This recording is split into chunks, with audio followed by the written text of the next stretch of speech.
नमस्कार। आज हम एक ऐसे विषय पर बात करने जा रहे हैं जिसने न सिर्फ भारत की विदेश नीति बल्कि उसकी आर्थिक दिशा और वैश्विक संबंधों को भी सवालों के घेरे में ला दिया है। हम बात कर रहे हैं भारत और अमेरिका के बीच लगातार बदल रहे समीकरणों की और इस तलखी का पाकिस्तान पर क्या असर पड़ रहा है। याद है आपको 2019 का हाउडी मोदी कार्यक्रम, जब प्रधानमंत्री नरेंद्र मोदी ने अब की बार ट्रंप सरकार का नारा दे डाला और फिर नमस्ते ट्रंप।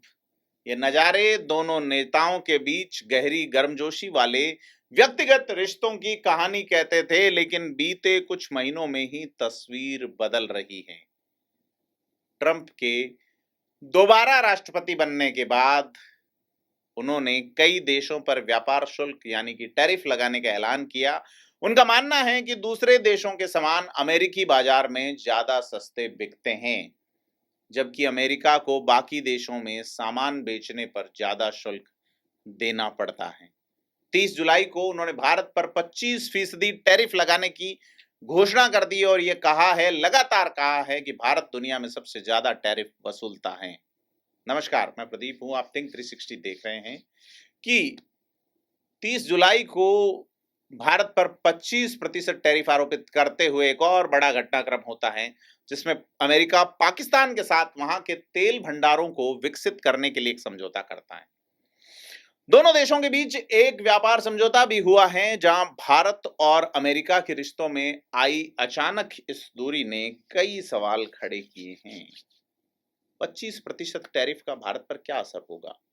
विशेषज्ञ कहते हैं कि टैरिफ का असर दो तरह से देखा जाता है, एक शॉर्ट टर्म असर, एक लॉन्ग टर्म। शॉर्ट टर्म में अगर बात करें तो भारत का निर्यात निश्चित तौर पे कम हो जाएगा। इससे निर्यातकों की आमदनी प्रभावित होगी। जिन सामानों पर टैरिफ लगा है उनकी कीमतें बढ़ेंगी और वे अमेरिकी बाजार में प्रतिस्पर्धा नहीं कर पाएंगे। कपड़े, दवाइयां, ऑटो पार्ट्स और समुद्री उत्पादों पर इसका सबसे ज्यादा असर पड़ेगा। लॉन्ग टर्म में अगर देखा जाए कि ये शुल्क 1 साल से ज्यादा रहे तो भारत के जो निर्यातक हैं, सप्लायर हैं, उनको अपनी सप्लाई चेन में बदलाव लाना होगा और नए बाजार तलाशने होंगे। इसका मतलब है कि भारत को अपने व्यापारिक रिश्तों में विविधता लानी पड़ेगी। तो बड़ा सवाल है कि क्या यह सरकार के लिए झटका है, क्योंकि हाल ही के घटनाक्रमों ने सरकार की काफी फजीहत की है। जब पाकिस्तान से तनाव था तो ट्रंप ने सीज फायर कराने का दावा किया। इस पर प्रधानमंत्री नरेंद्र मोदी, रक्षा मंत्री, विदेश मंत्री, गृह मंत्री को संसद में सफाई देनी पड़ी। विपक्ष ने सवाल भी उठाए कि हमारे द्विपक्षीय मामलों में अमेरिकी हस्तक्षेप को अनुमति क्यों और कैसे दी गई। कई विश्लेषक ये मान रहे हैं कि भारत सरकार के लिए एक झटका है, क्योंकि जिस तरह से प्रधानमंत्री ने व्यक्तिगत रिश्तों को बढ़ावा दिया, उससे यह उम्मीद की गई थी कि डील करना आसान होगा। लेकिन व्यापार समझौते बहुत कठिन होते हैं, खास करके व्यापारिक विचारधारा वाले राष्ट्रों में। अमेरिका चाहता है कि भारत अपना कृषि और डेयरी सेक्टर उसके लिए खोल दे। ये ऐसी मांगे हैं जो भारत अपने किसानों के हित में पूरी नहीं कर सकता। अब बड़ी चीज ये है कि रूस से तेल और रक्षा सामग्री खरीदने पर पेनल्टी लगाने की बात हमारी संप्रभुता पर एक बड़ा सवाल है। कोई भी बाहरी देश हमें ये नहीं बता सकता कि हमें किससे क्या खरीदना चाहिए, कितना खरीदना चाहिए, क्यों खरीदना चाहिए।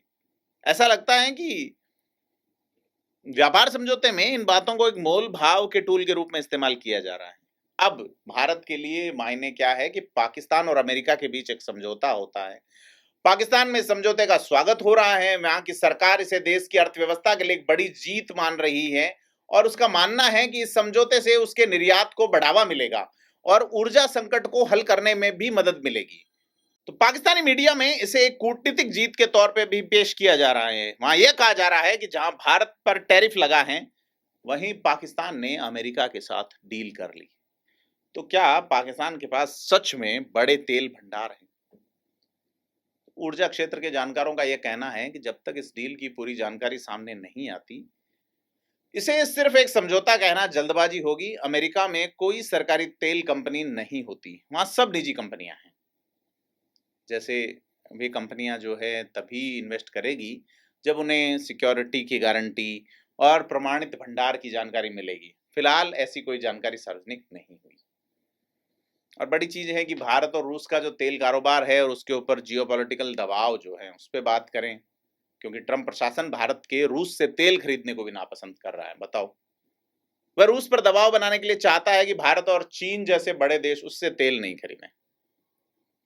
लेकिन रूस से तेल खरीदना भारत के लिए एक बड़ी आवश्यकता है, आर्थिक आवश्यकता है। रूस अच्छा डिस्काउंट दे रहा है, जिससे भारत को अपनी ऊर्जा जरूरतों को पूरा करने में मदद मिलती है। यदि भारत रूस से तेल खरीदना बंद कर दे तो वैश्विक बाजार में तेल की कीमतें बढ़ जाएंगी, जिसका असर पूरी दुनिया की अर्थव्यवस्था पर पड़ेगा, जिसमें अमेरिका भी शामिल है। अगर अमेरिका भारत को इतना ही डिस्काउंट दे तो भारतीय कंपनियां उससे तेल खरीदने को तैयार हो जाएंगी।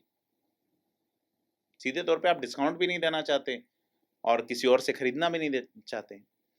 तो बात करें कि आगे की राह क्या है, भारत के पास क्या विकल्प हैं।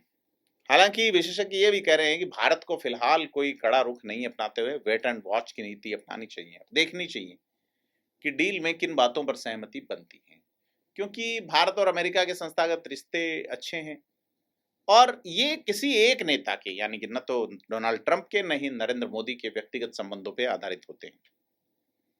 जो बाइडेन के कार्यकाल में भी भारत को बहुत फायदे मिले थे। ये माना जा रहा है कि ट्रंप के कार्यकाल में 3.5 साल बीत जाने के बाद दोनों देशों के रिश्ते फिर से सामान्य और गहरे होंगे। तो सीधे तौर पे देखा जाए तो ये दौर भारत के लिए एक चुनौती है, लेकिन एक मौका भी है। यह हमें सिखाता है कि हमें सिर्फ एक देश पर निर्भर नहीं रहना चाहिए। हमें अपनी विदेश नीति और व्यापारिक संबंधों को विविधतापूर्ण बनाना चाहिए। आप क्या सोचते हैं, क्या यह भारत की विदेश नीति के लिए एक अस्थायी झटका है या फिर ये एक बड़े बदलाव की शुरुआत है? कमेंट करके बताएं, वीडियो को लाइक शेयर करें और चैनल को सब्सक्राइब जरूर करें। धन्यवाद।